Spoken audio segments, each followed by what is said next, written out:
Kalau Habib Rizik wis kenyang dengan fitnah, suara. Tapi subhanallah, semakin difitnah semakin terbukti kemuliaannya beliau, masya Allah.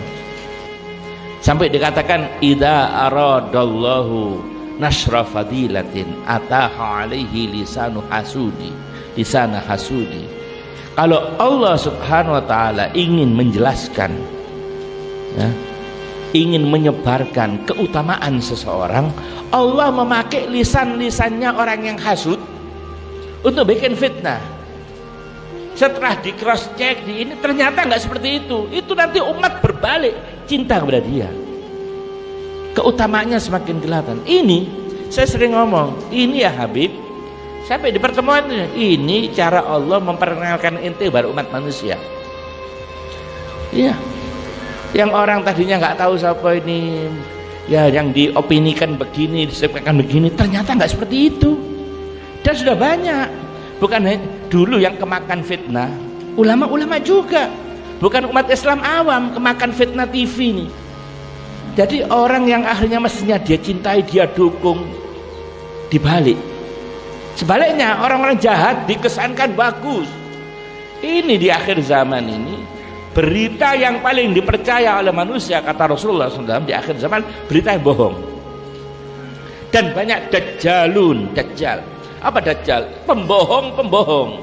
Jadi kerjaannya goro berita-berita ini, goro kabeh. Ojo ngrungokno iku, baca Quran isi gak ono Quran, hadis iki gak ono goroe. Ini yang pasti. Saya ngomong itu semua mekanisme untuk memperkenalkan antum pada umat manusia. Anak Habib Rizik didakwah, oh alhamdulillah, jurati hati kecil ya. Secara zahir kita nggak suka, kita tetap harus membela ini. Di hati kecil, alhamdulillah, tambah ruang Habib Rizik, tambah tahu nanti siapa beliaunya. Dan kalau dikasih pertanyaan di kepolisian, waduh, dikasih pertanyaan, ente nih Habib sampai teguran, semakin sukal pertanyaannya, semakin metu ilmu nih, tahu. Iya, sekali kan kalau bikin acara-acara kan tak bikin apa itu, bukan tablis saja. Ana bikin dialog interaktif. Nah, orang-orang yang tanya, kasih ono pertanyaan yang sukar. Kasih ono pertanyaan yang sukar. Subhanallah, ono aja jawabannya. Bin Syahab ini, Bin Syahab ini ugolak, masya Allah. Bukan karena saya teman, saya jarang ngomong tentang Habib Rizik. Cek uang ngeru karepe dhewe wis. Nah, sekarang orang-orang tadinya nggak seneng, nggak suka, ulama-ulama, jadi habaib kadang-kadang ya ada ngomong apa Habib.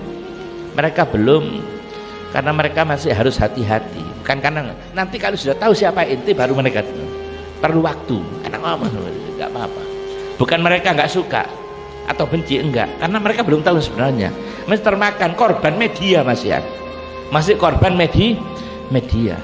Nah, subhanallah sekarang berbalik, bukan hanya awamnya, awamnya wis mari 7 juta jembe, sopo wong bisa punya daya tarik bisa mengumpulkan manusia 7 lekar dunia, 7 juta lebih yang hadir dari negara-negara, bukan dari Indonesia, dari luar negeri hadir untuk hadir.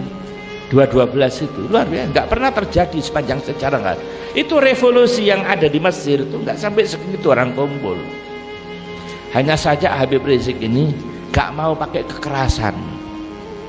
Saya yang tahu, saya kumpul, nggak mau pakai kekerasan, nggak mau. Kalau umpama terjadi revolusi damai nggak apa-apa. Seperti Soeharto mau mundur dewe, tahu diri, ya nggak apa-apa, tanpa harus tembak-tembakan podo-podo wong Islami. Wa ilah suara-suara di atas saya dengar sendiri. Ini tidak ada cara lain kecuali ini harus perang ini, gital. Yang tidak, konsep gital perang belum bisa diterapkan pada kita.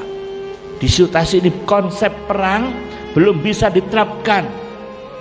Yang ada cuma hisbah, amar ma'ruf nahi mungkar. Walaupun ini hisbah tingkat tinggi, karena yang kita hadapi bukan hanya kemaksiatan, kemungkaran, tapi kedzaliman. Karena kalau perang bunuh membunuh ini musuhnya nggak jelas. Kadang di antara orang-orang Islam juga yang masih termakan fitnah. Gak ada, gak nemu orang ngasih pemikiran seperti begini. Wa illa tokoh-tokoh kita anak tahu ini harus kita harus perang sudah. Jangan, bahaya, karena membunuh sesama orang Islam itu tinggi risikonya, nggak bisa, nggak oleh. Kita kata Hebrew hanya boleh antara orang Islam dan orang kafir yang memusuhi orang Islam. Kalau belum jelas tidak boleh kita melakukan hisbah, amar ma'ruf nahi mungkar. Walaupun amar ma'ruf nahi mungkar, hisbah itu amar ma'ruf mungkar, hisbah tingkat tinggi, karena yang kita hadapi bukan hanya kemaksiatan kemungkaran, juga kezaliman. Begitu luar biasa. Jadi ini semua untuk mengangkat keutamaan orang, itu mekanismenya Allah Subhanahu wa taala seperti itu.